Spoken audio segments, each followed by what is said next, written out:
Le Seigneur soit avec vous.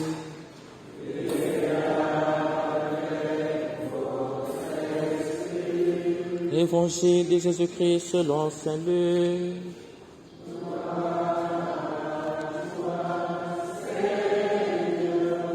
Luc au chapitre 9, le verset 7 à 9.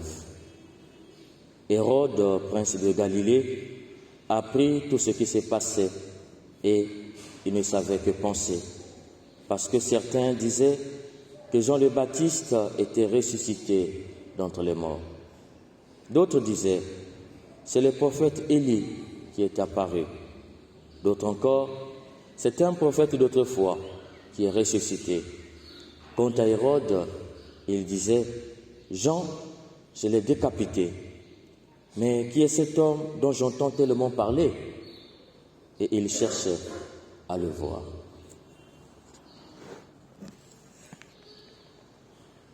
Acclamons la parole de Dieu.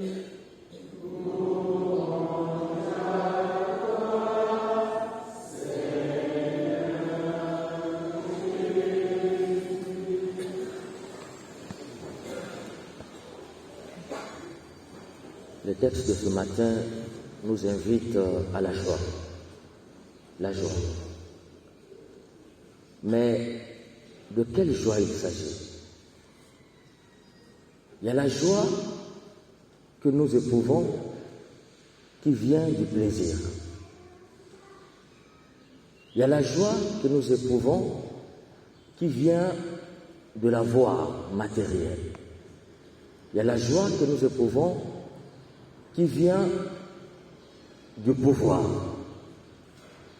Et le texte de ce matin ne nous invite pas à ces formes de joie, du plaisir, de l'avoir et du pouvoir.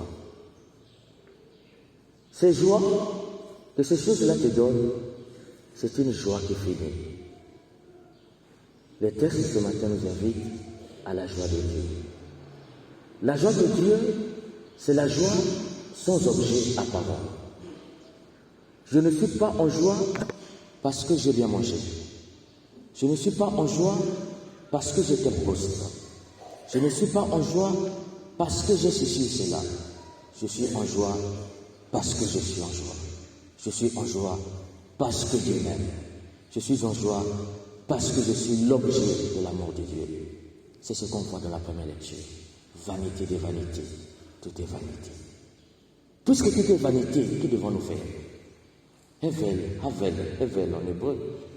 Tout passe, tout finit, tout est fini. En fait, ce texte de vanité nous invite à savoir se contenter de l'essentiel. C'est-à-dire, trouve la joie dans le peu que tu as. Très souvent, nous voulons avoir de la joie lorsque nous visons de grands postes. J'ai 10 000, je ne peux pas me réjouir avec 10 000 parce que je vise 1 million. Vanité des vanités, tout est vanité, c'est pour te dire, dans le peu que tu as, profite et trouve ta joie. Puisque tout passe, alors profite de l'instant T, du moment actuel, avec le peu que tu as, parce que tout passe. En fait, on veut te dire, il ne faut jamais envier les autres. La vraie joie n'en vit pas. Quelqu'un peut être milliardaire, mais il envie le pauvre. Parce que le pauvre a su trouver sa joie dans sa pauvreté. Si tu trouves la joie que dans le pouvoir, tu vas finir comme Hérode dans l'évangile. Il a tué Jean-Baptiste. Mais l'ombre de Jean-Baptiste tentait de planer en Jésus. En fait, quand tu fais le mal, l'esprit de celui que tu as tué, que tu as fait du mal, va te hanter. Hérode est hanté par l'esprit de Jean-Baptiste parce qu'il voulait trouver sa joie dans le pouvoir d'écraser les autres. Lorsqu'il écrasait, il décapitait la tête de Jean-Baptiste, il avait trouvé la joie. Mais c'était une joie éphémère. Et voici que l'esprit de Jean-Baptiste le hante. Il voit en Jésus un autre Jean-Baptiste. Celui que tu fais du mal, même si tu l'élimines, tu verras quelqu'un d'autre qui va te rappeler le mal que tu as fait. Et tu vas rentrer dans ce qu'on appelle une course de tuerie. Tu vas finir par tuer tout le monde. C'est pourquoi un criminel finit par être les criminels. C'est-à-dire qu'il tue et il continue à tuer. Si tu trouves ta joie dans le peu que Dieu te donne, dans la vie que Dieu te donne, dans la santé que Dieu te donne, dans la vie qu'il a renouvelée en toi ce matin, tu n'auras pas envié les autres et tu ne commettras jamais de crimes sur cette terre des hommes. Nous allons donc prier pour que Dieu mette dans notre cœur cette joie qui vient de rien, cette joie qui est sans objet apparent, dans le peu qu'on a, dans l'essentiel qu'on a, qu'on sache trouver notre joie.